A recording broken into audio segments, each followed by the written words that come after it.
মানে আমাদের দেশে ভালো কাজ করলেও সমস্যা, ভালো কাজ না করলেও সমস্যা।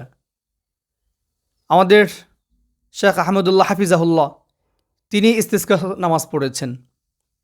শুধু তিনি না, আর অনেকেই পড়েছেন। আলহামদুলিল্লাহ, ইস্তিসকার যে নামাজটা, সেই নামাজের পরে বৃষ্টি হয়েছে। কখনো সাথে সাথে হয়, কখনো একটু বিলম্বে হয়। কিন্তু এইটা নিয়েও ট্রল। কি আজীব এক বাংলাদেশ! মানে ইস্তিসকার নামাজ পড়া হয়েছে, সেইটা নিয়েও ট্রল। আরে ভাই, তুমি পড়তে পারো নাই, তুমি পড়ো নাই, এটা নিয়ে ট্রোল করার কি আছে? ধন্যবাদ জানাও, তাকে সাধুবাদ জানাও। মানে কেউ যদি দোষ ধরতে চায় কারো, তাহলে তার পদে পদে ধরা যায়। একটা কথা বলে, বাংলা একটা প্রবাদ আছে, যাকে দেখতে নাহি পায় তার চলন বাঁকা। মানে যাকে দেখতে পারে না, যাকে পছন্দ না, আনলাইক দিস ম্যান, যে মানুষটা অপছন্দের, তার সব কিছুই মানে অপছন্দের। একটা ছোট্ট গল্প মনে পড়েছে। মানে একজন খুবই দরবেশ মানুষ, আল্লাহওয়ালা মানুষ, কিন্তু তার বিবি তাকে পছন্দ করে না।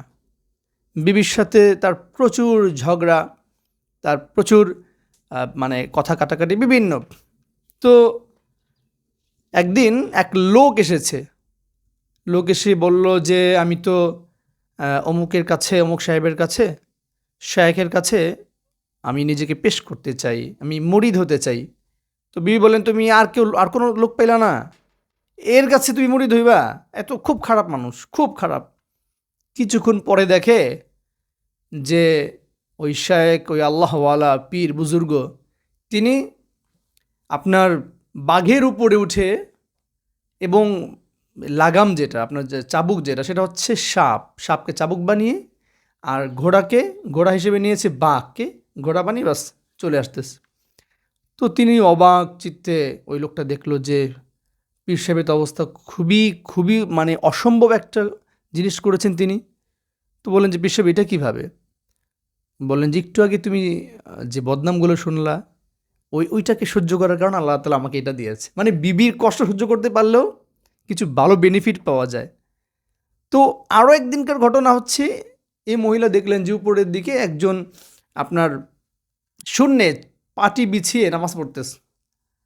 তো মহিলা খুব গর্ব করে বলতেছে যে, আপনি কিসের পীর সাহেব হইলেন? আপনি কিসের আল্লাহওয়ালা হইছেন? আজকে দেখলাম যে উপরে এক লোক শূন্যে পাটি বিছায় নামাজ পড়তেছে। সুবহানাল্লাহ। তো পীর সাহেব শুইনা বলতেছেন যে, আরে ওইটা তো আমি ছিলাম। বিবি শুইনা কয়, এই জন্য তো দেখলাম যে পাটিটা কেমন বেঁকা আছিল। মানে হচ্ছে উনি, মানে তার খুব পছন্দ হয় না, তাকে তাকে যেটা দেখে সেটাই তার কি ভালো লাগে না। যদি সে করে, যদি অন্য কেউ করে, ও fine, very nice, very beautiful. But নিজের স্বামী করলে, নিজের হাজব্যান্ড করলে, ইটস ভেরি ব্যাড। তো এমন কিছু অবস্থা তৈরি হয় যে, মানে যাকে দেখতে পারে না, পছন্দ হয় না, তার সব কিছুই কি অপছন্দ। আমাদের শেখ আহমদুল্লাহ হাফিজাহুল্লাহ তিনি চমৎকার বিভিন্ন মাসআলা বলে দেন, প্রশ্নের উত্তর দেন। তো তাকে অনেকেই পছন্দ করেন না। বিশেষ করে আমাদের সুন্নি ভাই যারা দাবি করেন, যদিও প্রকৃত সুন্নাহ অনেকের মধ্যেই নাই। সুন্নিয়তের দাবিদার, কিন্তু অনেকের মধ্যে সুন্নত নাই। যাদের মধ্যে আছে আলহামদুলিল্লাহ, আপনাদেরকে সেলুট দেই। আমার কথা শুনলে যাদের জ্বলবে, বুঝবেন আপনার মধ্যে সুন্নাহ নেই, এজন্য আপনার জ্বলতেছে। কিন্তু যদি না জ্বলে, বুঝবেন যে না, আপনি সুন্নিয়তের দাবি করে সুন্নতের মধ্যে আছেন।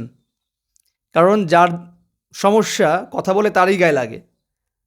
তো আমাদের নাম নাই বললাম, তিনি আমাদের দেশের একদম খুবই জনপ্রিয় একজন বক্তা, এবং খুবই আলোচিত এবং সমালোচিত বক্তা। তিনি শেখ আহমদুল্লাহর এই দোয়া নিয়ে, এই নামাজ নিয়ে ট্রোল করা শুরু করেছে।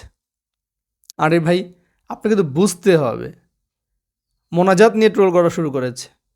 এখানে পাচকদের সাথে আপনি এই সালাদটাকে মিলালে হবে না। পাচকদের পরে দোয়া করাও জায়েজ, নাও করতে পারেন, দুটোটাই সুরত আছে। কিন্তু এটাকে বাধ্যতামূলক করা, এটা অনুচিত। কিন্তু ইস্তেসকা নামাজের হিসাবটা ভিন্ন। এখানে হুকুমটাই ওইভাবে, আপনি নামাজ পড়বেন, দোয়া করবেন, ইস্তেগফার করবেন। তো এইটা নিয়ে ট্রোল করার কি আছে ভাই? কিন্তু আমাদের দেশ তো হুজুগে বাঙালি। আল্লাহ তাআলা আমাদেরকে বুঝার, সঠিক জিনিস বুঝার তৌফিক দান করুক। আল্লাহ আমাকেও তৌফিক দান করুক, আপনাদের সকলকে তৌফিক দান করুক। আল্লাহুম্মা আমিন।